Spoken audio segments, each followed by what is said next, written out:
আসসালামু আলাইকুম। আবিসিনিয়ার বাদশার পক্ষ থেকে ইয়ামানে আবরাহা নামক একজন শাসনকর্তা ছিল। সে দেখল গোটা আরবের লোকেরা মক্কার কাবা শরীফে হজ করতে যায়। বিষয়টি তার মোটেও পছন্দ হলো না। তার ইচ্ছা হলো মক্কার পরিবর্তে সবাই আমাদের দেশে আসুক। এ লক্ষ্য বাস্তবায়নের জন্যে সে ভাবল, কাবা গৃহের অনুকরণে আমাদের এখানেই একটি উচ্চ মর্যাদাসম্পন্ন গির্জা নির্মাণ করবে। তাতে বিনোদন ও চিত্তাকর্ষণের সব ধরনের উপকরণ থাকবে। তা হবে সর্বোচ্চ জাঁকজমকপূর্ণ। তাহলে মানুষ মক্কার সাদাসিধে সেই কাবা বর্জন করে মূল্যবান পাথরে সজ্জিত এই কাবার দিকে ছুটে আসবে। এতে মক্কার হজ পর্বও বন্ধ হয়ে যাবে। সে এ উদ্দেশ্যে ইয়ামানের রাজধানী সানআয় একটি কৃত্রিম কাবা স্থাপন করে। সেখানে সে মন খুলে টাকা পয়সা ব্যয় করে। কিন্তু এত কিছুর পরেও মানুষ সেদিকে আকৃষ্ট হয়নি। আরবরা, বিশেষ করে কুরাইশ গোত্রের লোকেরা যখন আবরাহার এ কৃত্রিম কাবা সম্পর্কে জানতে পারল, চরম উত্তেজিত হয়ে উঠল। একজন তো ঘৃণাভরে উঠত কাবায় গিয়ে মলত্যাগ করে। কারো কারো মতে আরবের একজন লোক আগুন জ্বালিয়েছিল। এক সময় ওই আগুনের একটি স্ফুলিঙ্গ বাতাসের সঙ্গে উড়ে গিয়ে পড়ল ওই ভবনে। আবরাহা এতে রাগান্বিত হয়ে কাবা শরীফকে ধূলিসাৎ করার শপথ করে।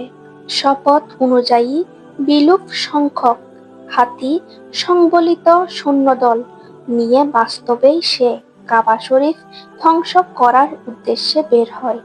পথে আরবের যে গোত্র তার প্রতিরোধ করে, তাদের সাথে সে যুদ্ধে লিপ্ত হয় এবং তাদেরকে পরাজিত করে। নবীজির দাদা আব্দুল মুতালিব ছিলেন তখন কুরাইশ গোত্রের নেতা এবং কাবা শরীফের মুতাওয়াল্লি। তিনি এ সংবাদ জানতে পেরে বললেন, লোক সকল, তোমরা নিজেদেরকে রক্ষা করার ব্যবস্থা করো। কাবার মালিকই কাবাকে রক্ষা করবেন। আবরাহা পথ পরিষ্কার দেখে বিশ্বাস করে নিল যে এখন আর কাবা ধ্বংস করা কঠিন কাজ নয়, কারণ সেদিক থেকে মোকাবেলা করার কেউ নেই। আবরাহা যখন মক্কার নিকটবর্তী মুহাসসার উপত্যকার নিকট পৌঁছল, তখন সমুদ্রের দিকে থেকে হলুদ আর সবুজ রঙের ক্ষুদ্র ক্ষুদ্র পাখির ঝাঁক আসতে দেখল। প্রতিটি পাখির ঠোঁটে ও পাঙ্গায় ক্ষুদ্র ক্ষুদ্র কঙ্কর ছিল। ওই পাখিগুলো সৈন্যদের উপর কঙ্করের বৃষ্টি বর্ষণ করতে লাগল। আল্লাহর কঙ্কর জাতীয় সেই পাথরগুলো বন্দুকের গুলির চেয়েও বেশি কাজ করল। যারই গায়ে লাগত, একদিক থেকে প্রবেশ করে অপর দিক থেকে বের হতো। শরীরে এক আশ্চর্য ধরনের বিষাক্ত উপাদান রেখে যেত। তাতে অনেক সৈন্য ঘটনাস্থলেই প্রাণ হারায়, আর যারা পলায়ন করে তারা মহা কষ্ট ভোগ করে মৃত্যুর মুখে পতিত হয়।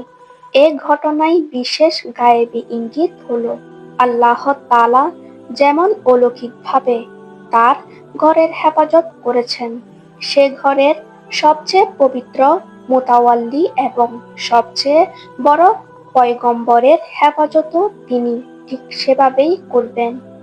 তাছাড়া তিনি খ্রিস্টান বা অন্য কোনো ধর্মাবলম্বীদের কাবা এবং কাবার সত্য সেবকদের মূলোৎপাটন করার কখনো সুযোগ দেবেন না। পবিত্র কোরআনের সূরা ফিলে এই ঘটনারই উল্লেখ করা হয়েছে।